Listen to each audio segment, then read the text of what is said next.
जिसको अक्षय नवमी भी कहते हैं। कब है? जम के बोलो जरा। कल। आज गोपाष्टमी है, कल आंवला नवमी है। और आप सबसे निवेदन करूंगा कि आंवला नवमी के दिन शाम के समय पर आंवले के वृक्ष के नीचे घी का दिया लगाकर कनक धारा स्तोत्र का पाठ अवश्य करें।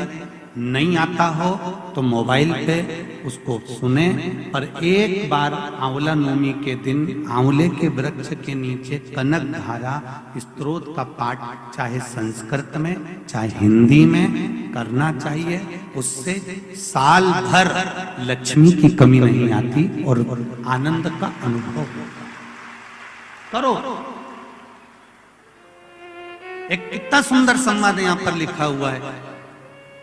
देव उठनी एकादशी के दिन भगवान उठेंगे और देव उठनी एकादशी के दिन भगवान उठकर अपना कार्यभार भगवान शंकर जी से लेंगे। उससे पहले ऐसा नहीं है कि केवल देव उठनी एकादशी पर भगवान उठेंगे। आज जब आंवला नवमी का दिन आया और भगवान नारायण ने शयन करते करते अपनी करवट को थोड़ा सा बदला और बदलने के बाद भगवान की अर्ध निंद्रा हुई और नींद थोड़ी सी जागी और जागने पर लक्ष्मी जी उनके चरणों के पास में विराजी थी और विराजते से लक्ष्मी जी ने भगवान विष्णु जी से निवेदन करा, मेरे मन का एक संशय है, मैं आपसे कहना चाहती हूं।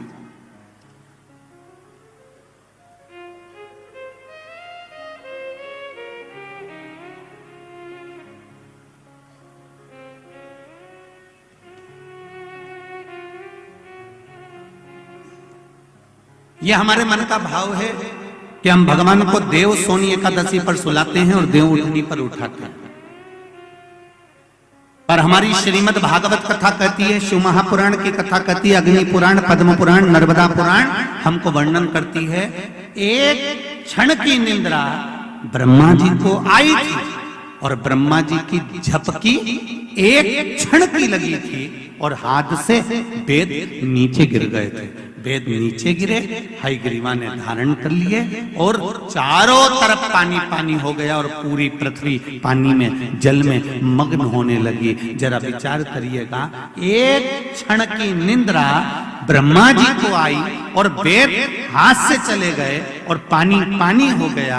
और हम कहते हैं कि देव सोनी एकादशी पर देवता सोते हैं और देव उठनी पर उठते हैं। अगर 4-6 महीने जम के अगर वो सो गया तो एक भी नहीं दिखेगा भीखण का।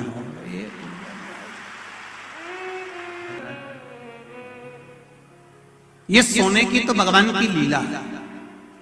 अगर सही तरीके से देखा जाए तो मेरा परमात्मा कभी नहीं सोता, वो तो हर पल हर घड़ी हर क्षण आपके लिए तत्पर बैठा रहता है। आपने आवाज लगाई और वो भागा। देव सोनी एकादशी पर भगवान सोए और देव उठनी एकादशी पर भगवान उठ रहे हैं। उससे पहले जो आंवला नवमी आई, इसको अक्षय नवमी कहा जाता है, इसको आनंद की नवमी कहा जाता है, भंडार भरने वाली नवमी कहा जाता है। उस दिन दिया गया, भरा गया, पुण्य समाप्त नहीं होता, इसलिए इसको अक्षय नवमी भी कहा जाता है। तो लक्ष्मी जी के मन में भाव उत्पन्न हो गया। लक्ष्मी जी ने कहा, प्रभु मेरे को पूछना है आपसे कुछ, मेरे मन का संशय मिटा दीजिए। तो भगवान ने पूछा, वो संशय कौन सा?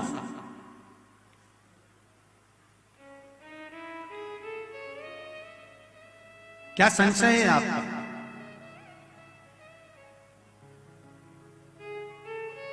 मेरा संशय केवल इतना सा है, क्या सोने से पहले आपने भगवान शंकर को पूरी सृष्टि का भार दिया था?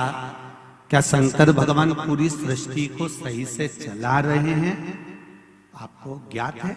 भगवान विष्णु बोले, हाँ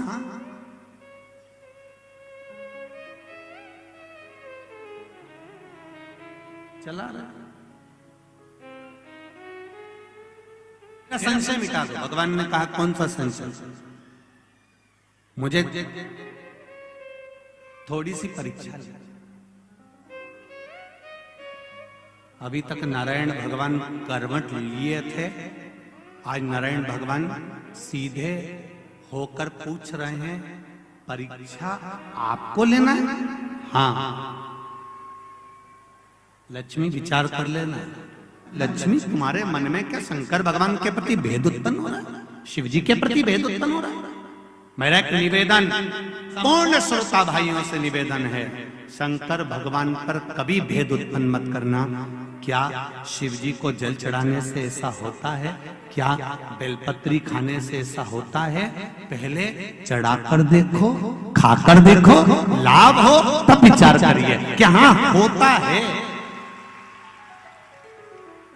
को हम अपने जीवन में उतारें कि आंवला नवमी के दिन आंवले के वृक्ष के नीचे कुछ खाने का नियम क्यों है?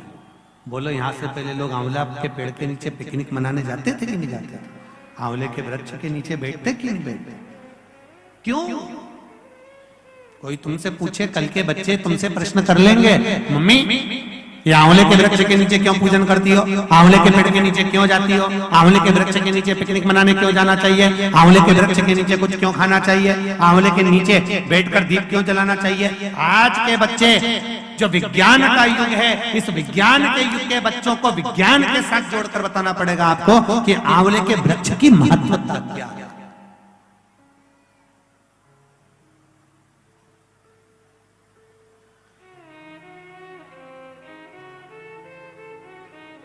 जिस जगह पर आंवले का वृक्ष होता है उस आंवले के नीचे बैकुंठ का निवास होता है, इसलिए भोजन आंवले के वृक्ष के नीचे करें। कल आंवला नवमी है, आंवले के वृक्ष की पूजन मेरी माताएं, मेरी दीदियां, मेरी बेटियां जब करें, भाई लोगों से भी निवेदन है, समय निकाल कर, केवल माताओं के लिए आंवले का वृक्ष नहीं है, आपके लिए भी है।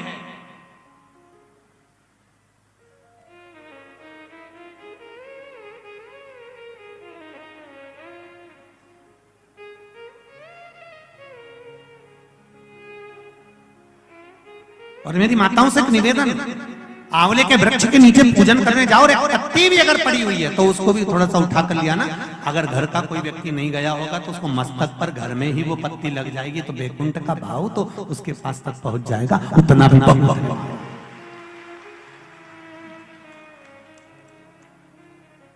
हमने मारवाड़ में देखा है कि आंवले के वृक्ष की पूजन करते समय माताएं आंवले की छाल का भी स्मरण करती है। अपनी चीटी उंगली अंगुष्ठ से मारवाड़ी माताएं उसको भी अपने पल्लू में लेकर आती है, दीप प्रज्वलन करती है, उसको अलमारी में लाल वस्त्र के अंतर्गत तिजोरी में रखती है। क्यों? क्योंकि वो बैकुंठ का एक हिस्सा, बैकुंठ का एक भाव। ब्रह्मदेव करें आंवले के वृक्ष के नीचे शंकर भगवान भोजन कर लें तो बैकुंठ के भोजन का फल मिलता है। बैकुंठ के भोजन का फल, हाँ, लक्ष्मी जी ने उसी समय पर आंवले के वृक्ष के नीचे भोजन की व्यवस्था करी। शंकर भगवान भोजन करने के लिए बैठे, जैसे ही माता लक्ष्मी ने भोजन लगाया है, शंकर भगवान ने एक ग्रास भोजन को लिया, पाया और उठकर शंकर भगवान चले गए। थोड़ी देर बाद वापिस लौट कर आ गए, बैठ गए। पूछा महारानी ने, माता लक्ष्मी ने, मेरे शंभु, मेरे बाबा, मेरे भोलेनाथ, मेरे प्रभु कहाँ चले गए थे आप भोजन की थाली को छोड़कर? तब शिव जी कहते हैं, कोई 4 संत भूखे रह गए थे, उनको भोजन कराने चला गया था। लक्ष्मी जी ने कहा, आप सृष्टि के सही संचालन कर रहे हो, मैं जान गई आपको कि आप सृष्टि के सही संचालन करता हो। एक मन की अभिलाषा है, अगर आप पूरी कर दें तो। एक मन की अभिलाषा है, आप अगर पूरी कर दे तो। शिव जी ने पूछा, क्या? मेरा मन है, आप अगर ब्रह्म मुहूर्त में सुबह का समय भोजन ग्रहण कर रहे हैं तो शाम का भोजन भी मेरे ही इस बैकुंठ में श्रवण भोजन ग्रहण करें। शिव जी ने कहा, शाम को तो मैं पार्वती के साथ भ्रमण पर निकलता हूं, पर दोपहर के समय पर मैं आपके यहाँ भोजन करने फिर आऊंगा। अब की बार लक्ष्मी जी ने भोजन कराने बैठने से पहले माता लक्ष्मी ने 5 चींटियों को एक डब्बी में भरकर बंद कर दिया।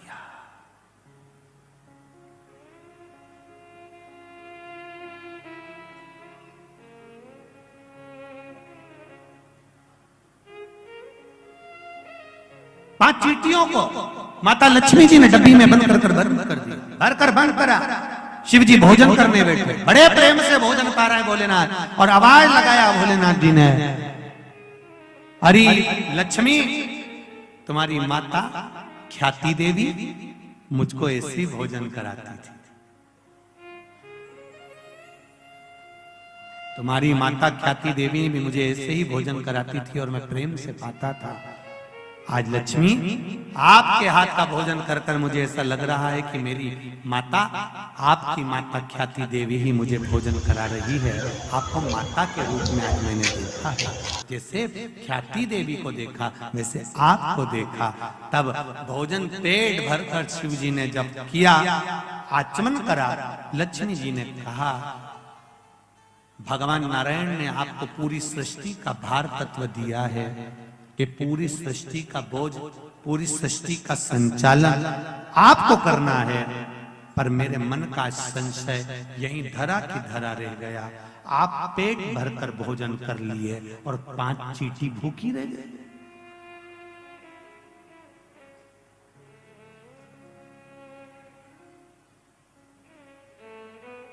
पांच चींटियां भूखी है।